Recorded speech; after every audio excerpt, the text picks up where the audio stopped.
um, how have you been, Coop? I'm doing pretty all right. A low key Sunday. I want another weekend. I had so much to do this Well, weekend. you only got to wait 5 more days. Oh, No, you had a nice Easter with your family. You yeah. were saying, yeah, I'm on the other side of the country, so talk to my family over the phone. But teardrop, no painting eggs this year. Well, we didn't do that either. Well, but you can hang out with family during the holidays. Always nice. Yeah, it was nice because I'm literally the only one not vaccinated at this point. So I was like, well, I'll go with my mask and distance, and it'll be fine. It was the same with my grandmother. She just got vaccinated and met up with my family that had also been vaccinated.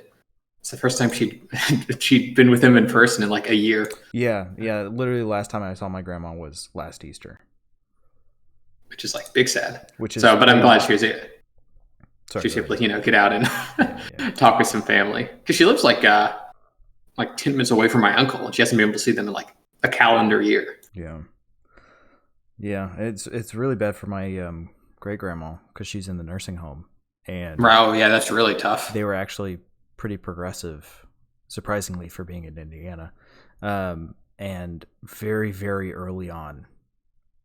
I think before it was even declared a pandemic, That's good. or maybe it was like the day it was declared a pandemic. They locked down. Nobody coming in. So my Well, history certainly vindicated them. yeah my great grandma hasn't really gotten to see anybody since then. I think they did allow. There was a period. I think it was her birthday. They allowed her to be outside with my like grandma and aunt and uncle. I think my mom went as well. But like they all had to stand like fucking 40 feet away, upwind or downwind or something. Wow, downwind. Gotta check the wind first before visiting grandma. Yeah, they had to stay really far away because if it gets in there, that's where a lot of the deaths have been coming from. So That's true. So it's better to play it safe. yeah, and I think her whole home is fully vaccinated and all that stuff, but still can't do it. It lowers the risk, but it doesn't get it completely away, especially when you're that old. Right. I don't know. Fingers crossed. Hopefully. At least things are on the up and up. I mean, you've got yours scheduled. Yeah, well, I kind of have a couple, a couple scheduled. We'll see. Well, might try to sneak one in there early. Yeah, so it might be this week. It might be end of the month. Well, I don't know. We'll see. Well, it'll be sooner than me. That's for sure. California has a lot of people that get it first. No, really? Yeah. I find that hard to believe. The Los Angeles area has like as many people as Indiana. That I do believe. Like you can just take the whole valley.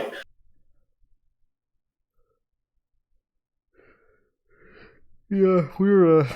I mean, what was it? We were talking about state populations a little while ago. I was surprised to learn Indiana's actually pretty high up there in terms of population. No, I mean with Gary and Indianapolis and Evansville, Fort But Wayne, we got some major population centers. well, yeah, but I mean, I live in the states, and even then, I think of the big states as California, New York, Florida, right? Well, Texas too. Well, of course, Texas. Yeah, those are the big four. And I thought there gotta be bigger states than here because nobody lives here. It's so barren almost everywhere. But it's just really everybody flocks to those four states. You can get more barren. No, Cooper. I drive into the space. I just drive out into the country to work. There's nothing. You'll see like a house. No, we got like actual like multiple cities in a relatively small state. I say relatively, obviously. And then there's Georgia. Georgia's pretty populous, but it's also extremely barren. It's just city centers, man. Yeah. Cram a lot of people in. Yeah. I mean, there are very barren parts of California too, despite being, Yeah, that's good. Yeah, that's good. I go like an hour and a half north of here, and it's wasteland basically. You'll see nobody. Yeah. To be fair, yours is a less of a drive to get to that point. Yeah, probably about 10 minutes, if that. But I mean, yeah, it makes sense.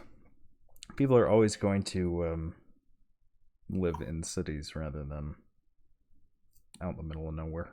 That's where the people are. That's where the people are. Also, that's where, you can actually do stuff. Yes, also true. That being said, as long as if I could get gigabit internet out in the middle of nowhere, you'd be set for life. Get that fiber optic. I don't like having to drive very long to go places, so that still wouldn't work. Well, just live in the middle of a city. But that's too many people. Well, but it's I gotta choose one. I gotta find the happy medium. I like where I am now. That's the happy medium, right? I'm on the very edge of civilization, but I'm still only 8 minutes away from a Kroger. Wow. Yeah, well, there you go. You just have to live there forever now. No. The trick is finding that wherever I go. That's the trick.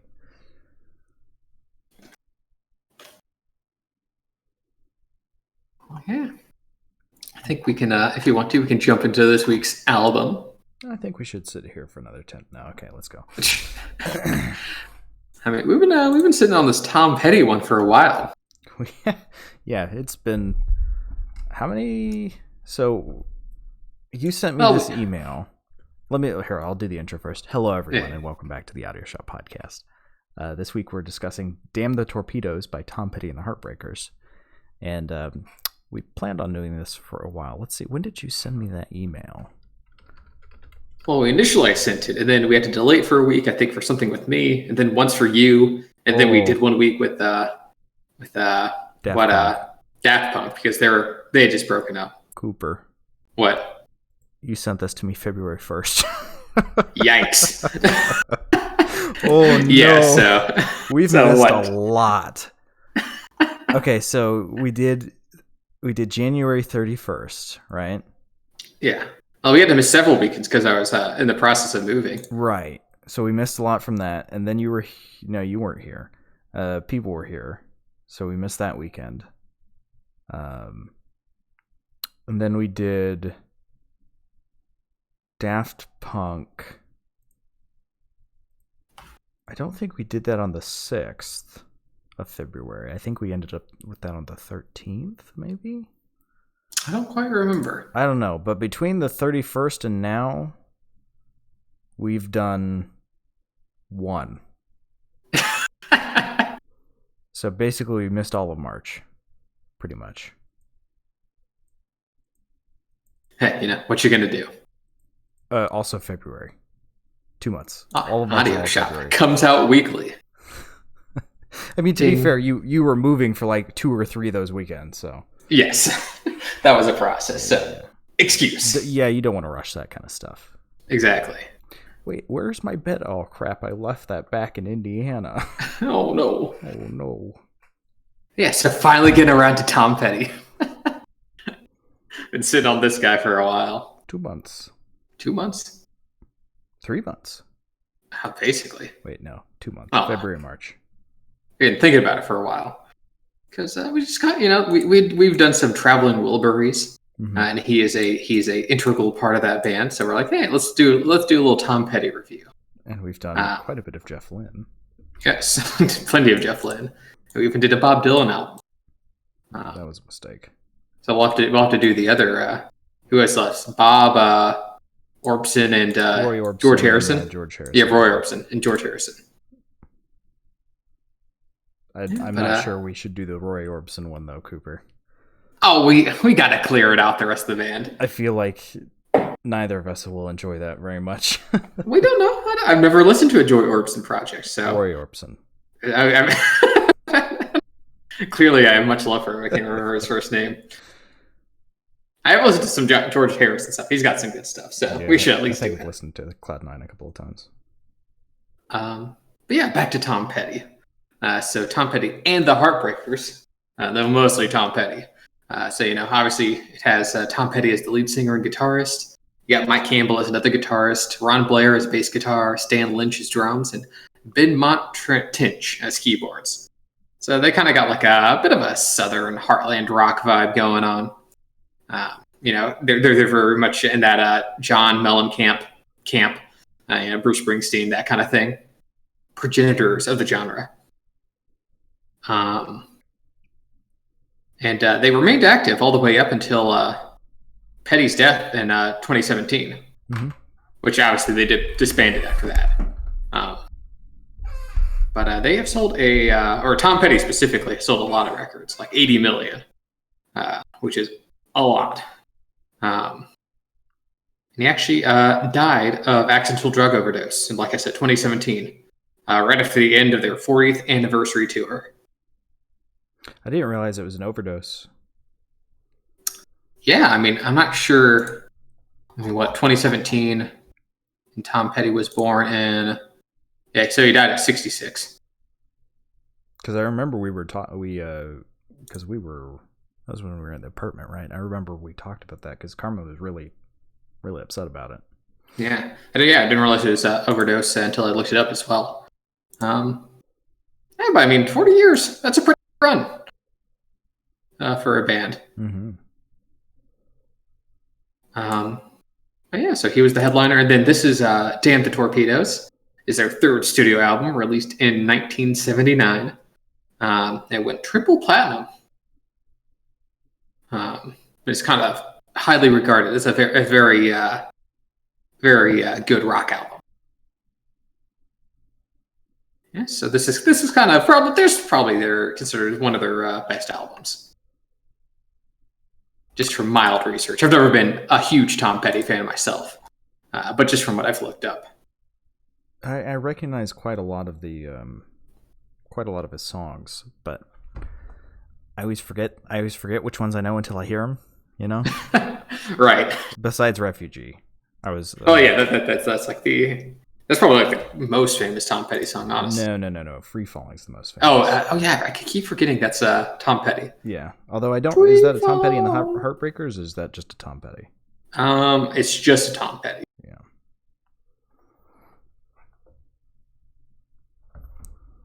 But definitely one of their more famous songs. Yeah, I would argue that one is definitely the most famous Tom Petty song, but Refugee is probably the most famous Tom Petty and the Heartbreakers song. Yes. Speaking of which, do you want to jump in, Sam? Yeah, track number 1, which is Refugee. Refugee? Yeah, convenient. Right off the bat with their biggest single from the album. And it's a pretty strong way to open an album. Yeah, it's got It definitely has that Southern heartland rock vibe going straight into it. That's certainly not as not like Bruce Springsteen-y, where it's like that's kind of like a little really heartland. This is definitely a lot more got like kind of that Southern soul going into it, a little twang. I will say, every time I hear Tom Petty sing, just the quote of calling him Bob Dylan if he could sing is more accurate every single time. There's definitely some underlying Bob Dylan isms in there. But, he has such a distinct singing style, Petty, that is, that sets him apart. But, I can't imagine you listening to anyone else and being like, is this Tom Petty? Like, no, you know if it's Tom Petty. Yeah, it's not like a distinct... I'm not going to say it's, technically brilliant, No. But it certainly carries character. It fits the style. Yeah, it fits Heartland and Southern rock pretty well. It's a little bit shouty, but it goes well with the rock vibe. Yeah, though I do prefer to Bob Dylan singing stylings. Yeah, Bob Dylan has never been a. As long as we're ranking the Traveling Wilburys, probably Jeff Lynne currently sits atop. Right now I'm putting Petty in the middle and Bob Dylan at the bottom. Yeah, Bob Dylan is firmly at the bottom. We can of course do final ranking once we do all 5 of them. Yeah, Harrison puts up a pretty good fight. He was in the Beatles. That's true. I mean, he was never the main vocalist of the Beatles, but still. No, but he's still a pretty dang good vocalist. Even better guitarist, but I digress. Yeah, this is actually, I mean, so it's a 3-minute song. It's got a nice like call and response vocals on the chorus, and they're the album. It's a good use of kind of like of keyboard. Mm-hmm. You know, which seems like a weird like staple of Heartland rock. Is that kind of very obvious keyboard in the background? Yeah, I will say. I mean, I talk about it some in each of the songs, but they balance it extremely well on this album because you know it's there, but it's never overpowering. Yeah, keyboard can pretty easily become a little overpowering, depending on, there's so many keyboard sounds you can make. Mm-hmm. But this one has like a more organ-y-ish vibe going on. Old school rock organ.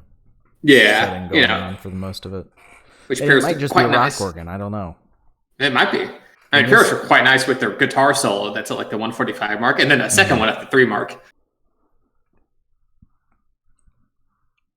So you get 2 kind of rock solos in this fairly short song. Yeah, it's just over 3 minutes.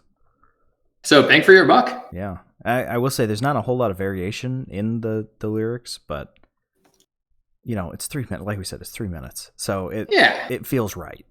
And I appreciate a song that like knows what length it should be, right? Mm-hmm. Not this, don't stretch out Refugee to like some 5-minute mark. Get a couple choruses in, you get your rock solos, and then you're out. I appreciate an artist that knows when to just, when a song's played its chorus. Mm-hmm. Yeah, strong opener. Very strong. And then we come to track number 2, Here Comes My Girl, which actually has like a little bit of like petty spoken word at the beginning. Which, gotta say, not a huge fan of. It's kind of that's probably just because it reminds you of Bob Dylan. Maybe. I didn't realize, I mean, I'm sure I've heard Tom Petty's speaking voice before, but I only associate him with his higher vocals, Right. So hearing him in such a much lower register than he sings was a little off-putting. What? I was like double checking to make sure, is that Tom Petty? Am I going to sound like an idiot when I'm on the podcast? No, it's Tom Petty. No. Yeah. He's the only lead vocalist on the album. Yeah.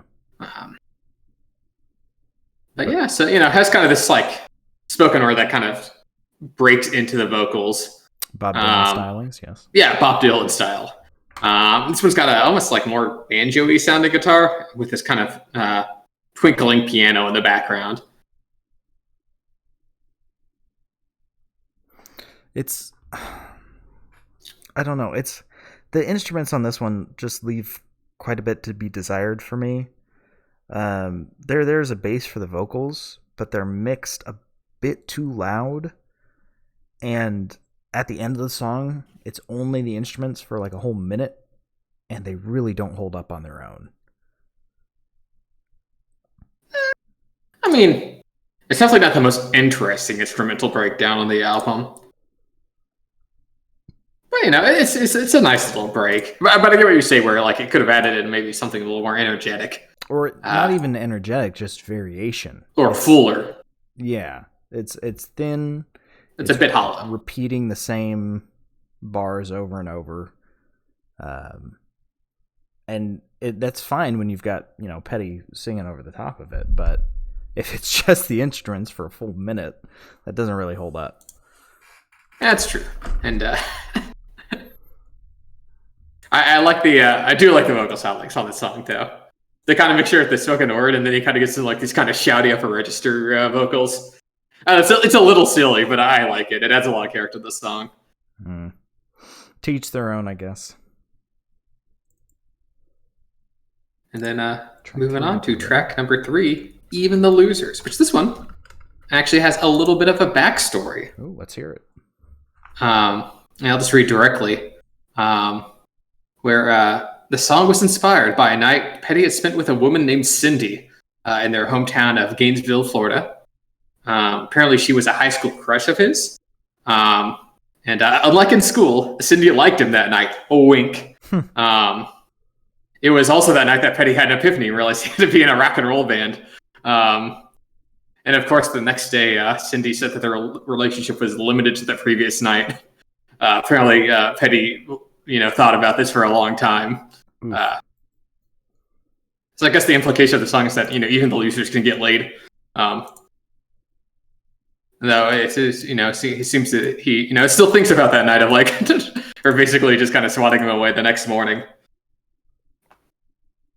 So it's definitely the whole vibe of this song is I won, but at what cost? Yeah, that's not the backstory I was expecting to have on this one. Yeah. I just thought that was funny.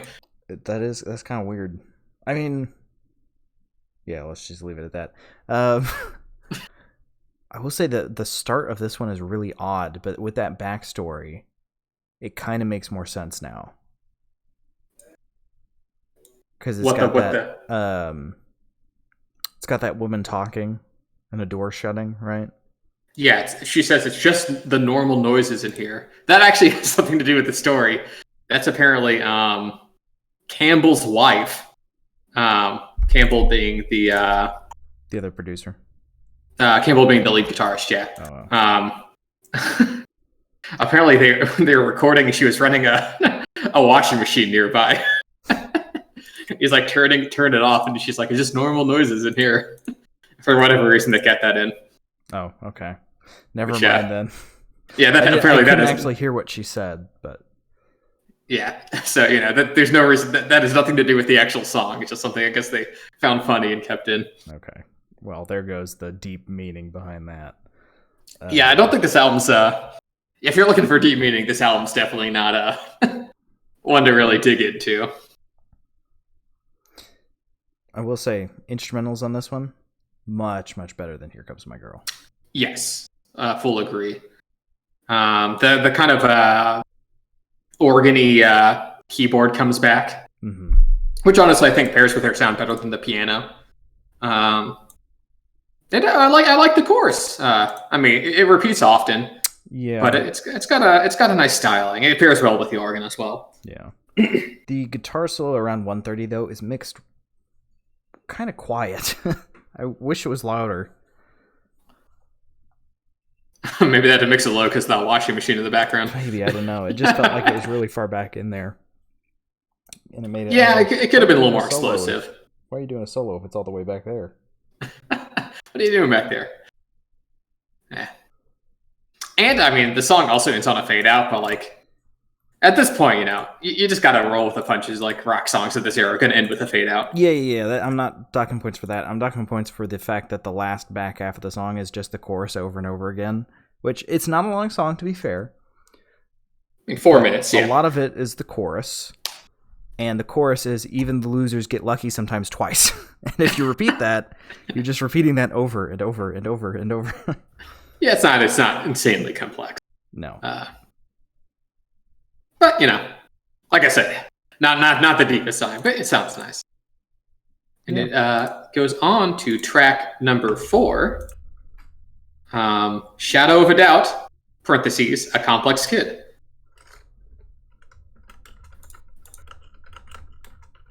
Which actually, I like his vocal stylings on this song. Almost whiny, as Tom Petty is apt to kind of get close to. But again, I think it pairs well with the instrumental. Yeah, also in this one, it felt more like they treated his vocals as an instrument, kind of mixing them inside of it a little bit more than like Refugee at the forefront. Over the top. It's very clearly the forefront. I especially like the bongos in this. The bongos are quite nice. Adds a little bit of a flavor. Modern music. Not really well utilized in a lot of pop music. Which, I mean, this would have been pop for the time. And it's got a pretty nice rock solo at the 2:45 mark as well.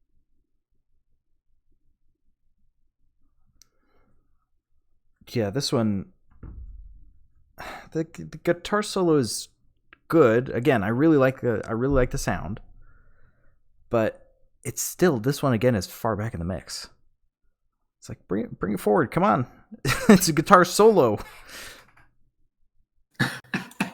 Yeah, I don't know why they don't want to bring it up for, like, kind of put in your face. I mean, it's kind of the point of a guitar solo. Maybe it's the styling of it, but then again, later on they do bring the guitar forward, so I don't know. Maybe it's just the style of the song.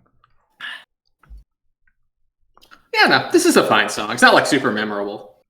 I don't know. I thought it was pretty good. But I'm fine with it. It was a fun one. Yeah. Next song is track number 5, Century City. If I could. Which I don't know why they did this. I couldn't find anything about it online. It starts with like this weird like stock laser sound effect. Yeah. And then it just goes away. It's never mentioned again. I guess like maybe something to do with Century City kind of sounds futuristic. Maybe. But it has nothing to do with the rest of the song. So well, I don't know. Have we seen before? They just like putting random things in the front. So who knows what it was? That's true. That you did look at the Simpsons album that they weren't taking themselves too seriously on it.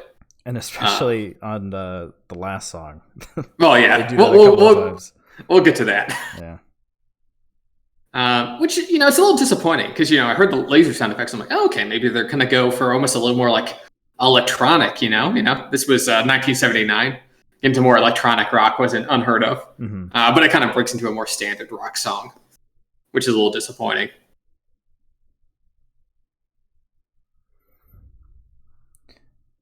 Yeah, well, I mean, it's okay. I mean, it's a rock song of the era. The instrumentals get repetitive a bit quickly.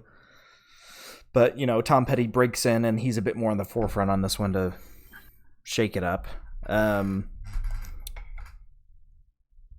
I will say this probably is the best guitar solo on the album in this one. It's certainly the longest. The previous two have been like, 15, 20 seconds. This one's like 30 to 40.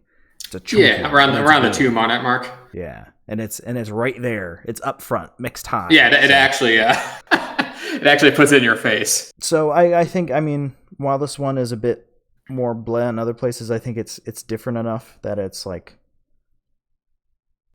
even though it is a standard rock song for the era, on the album there hasn't been anything like it so far, so it's fine. That's fair. I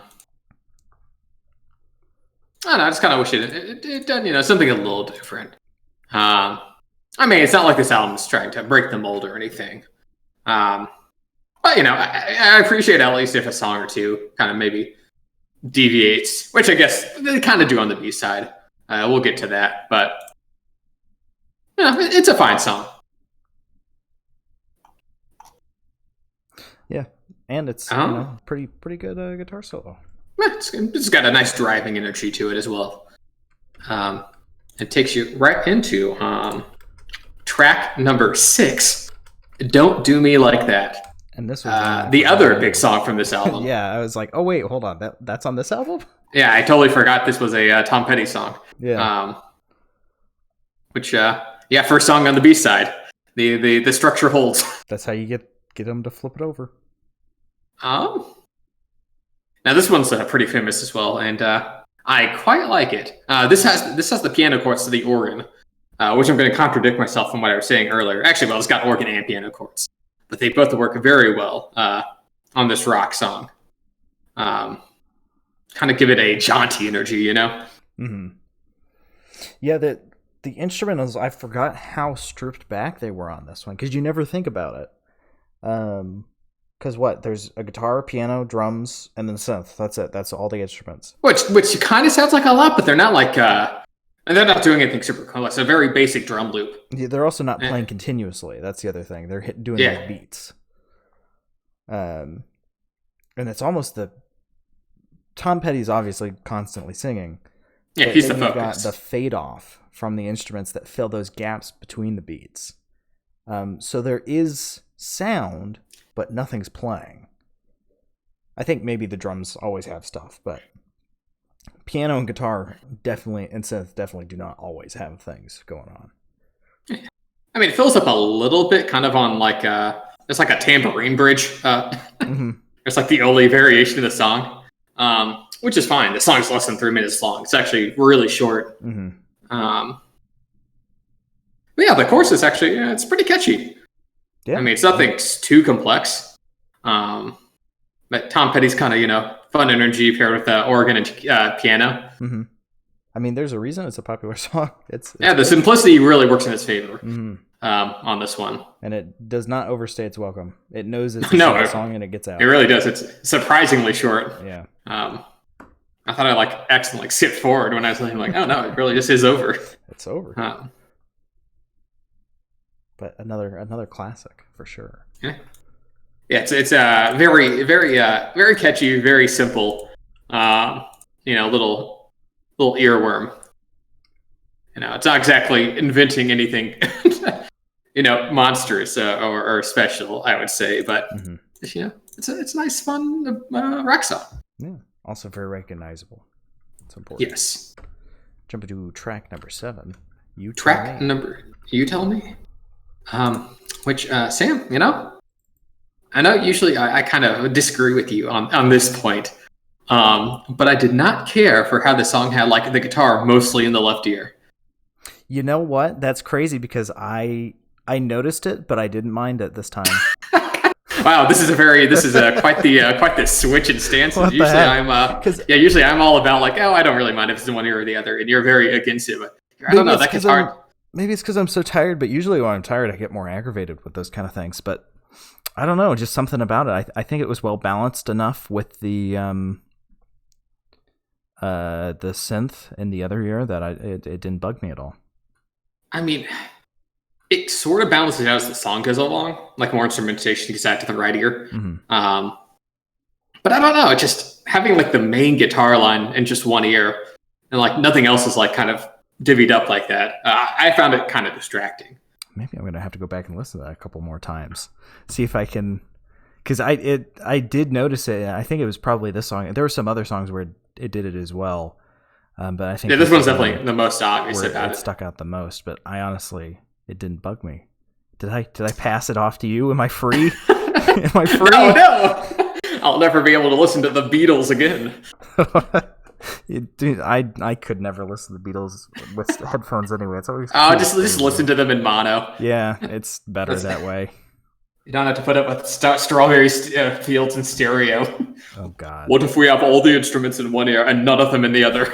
That's really smart, John. Now that you've said that, I've only listened to Strawberry Fields on my car speaker. I don't know if I've done it on my headphones, and now I'm worried to try it. I think Lucy and the Sky with Diamonds is probably the biggest of them just messing around with stereo.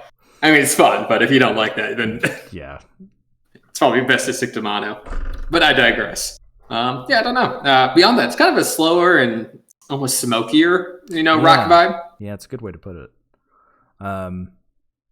Again, Petty is treated much like an instrument. I can't understand a word he's saying most of the time in this one, but it's very laid back kind of feel. It's got a nice vibe, lounge-ish. Yeah.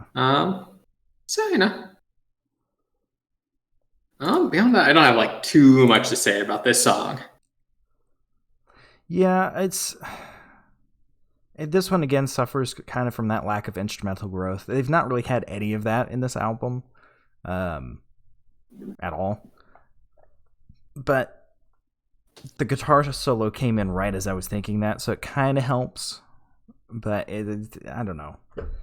The last 30 seconds of the song are kind of just there. And it's not a terribly short song, so it could have used something to mix it up or, just chop it. It's actually, besides the last song, it's the longest song of the album. Yeah. So it's definitely not bad, but it's just their style of no instrumental growth it gets a bit grating in the longer songs. Yeah.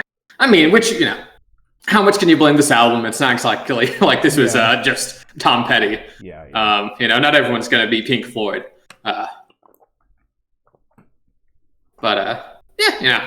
It's the ear thing kind of throws me for a loop, though. It made me like the song less. It had just not been like that. Even without it, though, it's not. It's like a mediocre song, at least for me. That's all right. Yeah. Jump to track number 8. Track number 8. What are you doing in my life? What are you doing in my life? Which definitely has a lot more energy than the last track. Kind of starts with a lot more energetic piano and driving guitar. Yeah, I really like the combo of the harmonics, or the harmony rather, of Tom Petty singing with himself and the jazz piano. I love the jazz piano in this song. Yeah, it's got like a dual vocal thing going on, like almost with a cold response with the jazz piano beneath it. And I love that they throw in this completely different style this deep into the album. Oh yeah, this is where they switch it up a little bit near the end of the album. Which, love it. I mean, I'm not sure I'm as big a fan of the dual vocals on this one as you are, but I still appreciate that he changed up his vocal stylings a bit. And I think it pairs well with the piano. Yeah, I'm just a sucker for harmony. There's that guitar really pops off at like the 145 mark. It's definitely like the most in-your-face guitar solo on the album.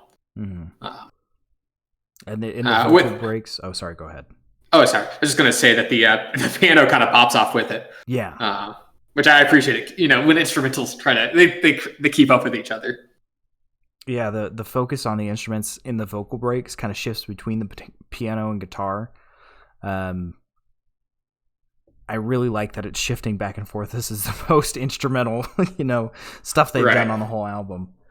And then after that, I kind of just got lost in the sauce and didn't write anything else. Yeah, I mean, like most of the songs, there's nothing. The back half typically doesn't introduce anything too new. You kind of get what you get in the front half. But it offers a couple new interesting things. Yeah, which I appreciate. Yeah, I'd say so. And then finally, going on to track number 9, Louisiana Rain. Now, I gotta say, going into this one for the first time, I wasn't sure what to expect, but it wasn't what this song is. Yeah, this is kind of a weird one. So it starts with like this. I don't even know how to describe it. It's almost like a kind of glitchy, like recording, like one of those like old track recorders, like being like sped up and like kind of, kind of distorted. It was a banjo. Oh, is that what that is? Yeah, the first one was a banjo, and the second one was some spacey synth. Yeah, no, the spacey synth I got. But it's like that lasts for like 5 seconds, almost like it's an error. And then like there's like this kind of actually a quite pretty, like very distant, twinkling like synth, like just opener. It's like 1 minute long, just kind of really laid back. That's the rain falling, Cooper. The Louisiana Rain, which is why it makes it a little more disappointing whenever like. The 1 and 15, 1:30 minute mark, it just kind of breaks open to a more traditional rock ballad. I don't know. I think I like what they did with this one. I was actually kind of hoping that banjo from the start would stay in, but it didn't. It is definitely the most old school country on the album. Not what country used to be before whatever the heck's going on now. Yeah, classic country. Classic country. No, not today's actually, kind of stadium country. Classic country is actually pretty good. Not to say that it's bad. No. Stadium country is awful.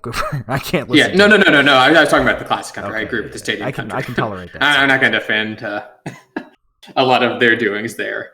But I still can't help but be disappointed that just that kind of synth opening, it just kind of being so disjointed from the very classic country, right? I mean, I guess it's interesting how they're kind of juxtaposed to the same song, but I can't help me wish kind of, they teased it and then they kind of took it away. Yeah, fair enough. I think I liked it because there was a really good balance between the twangy country guitar and the synthesizer. Two very different forces that are balanced so that they cancel each other out almost.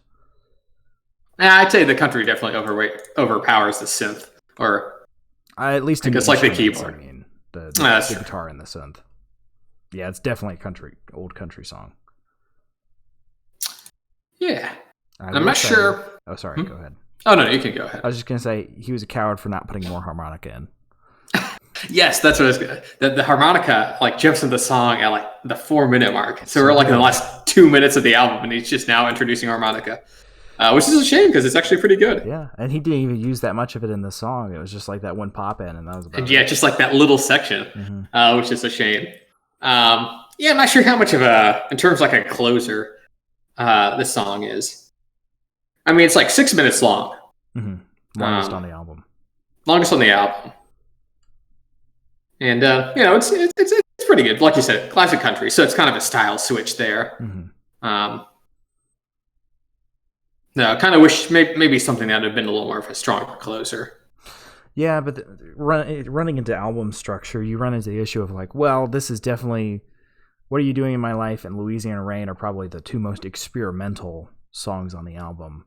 And if you don't like them, right, you really won't like them, right? So they want to put them...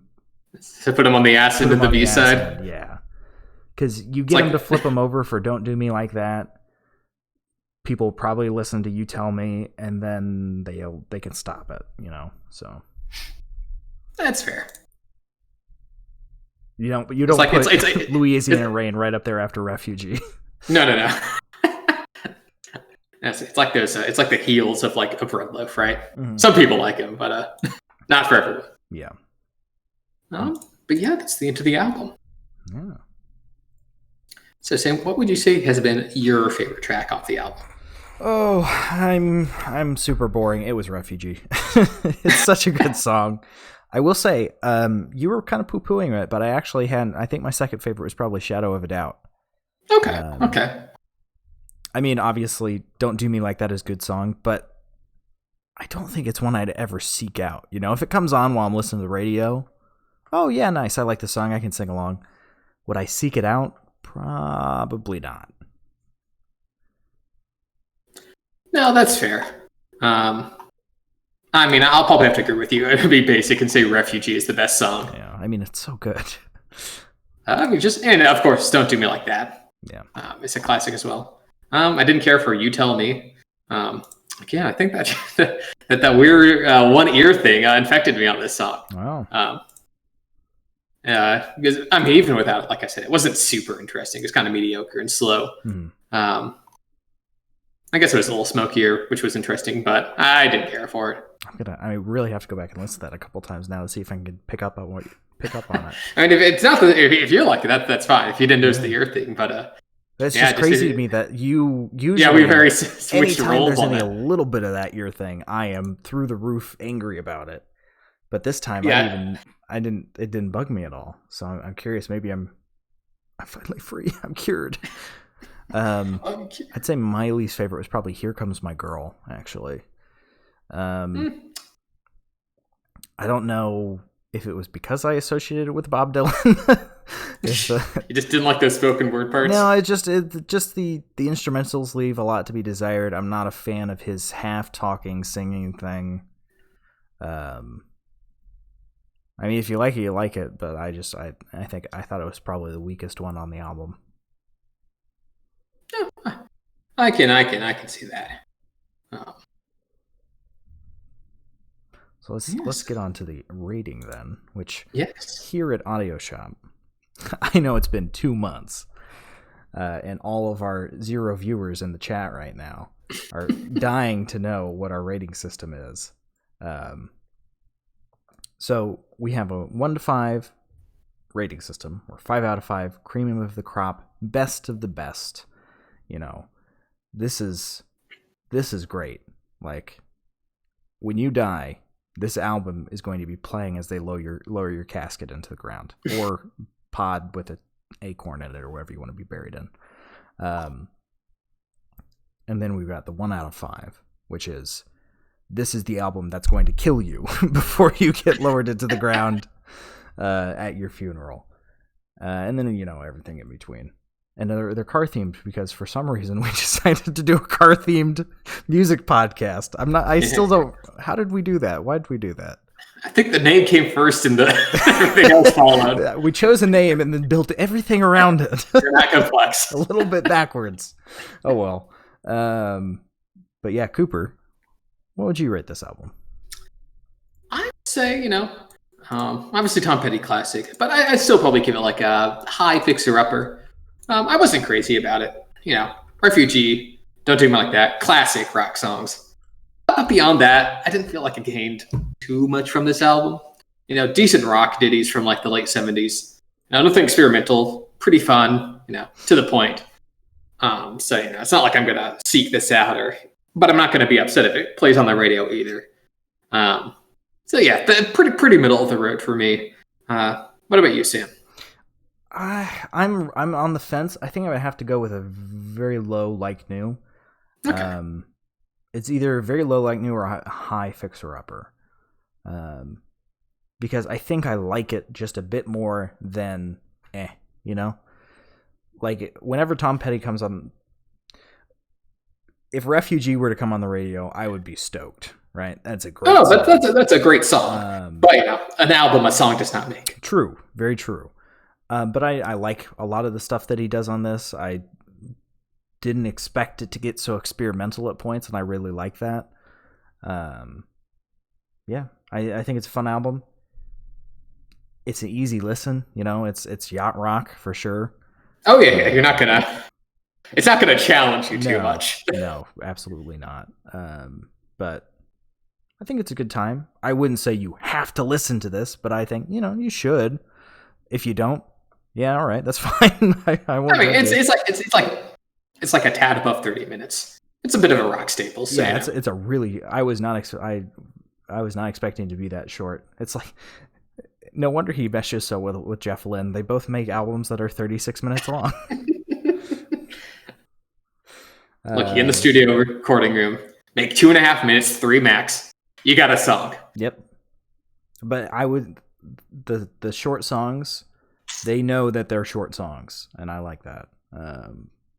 That's a good. The only big complaints I had were some mixing things, but I think that those specific examples come down to style choices, and obviously I wasn't in the mixing room on that, nor should I have been.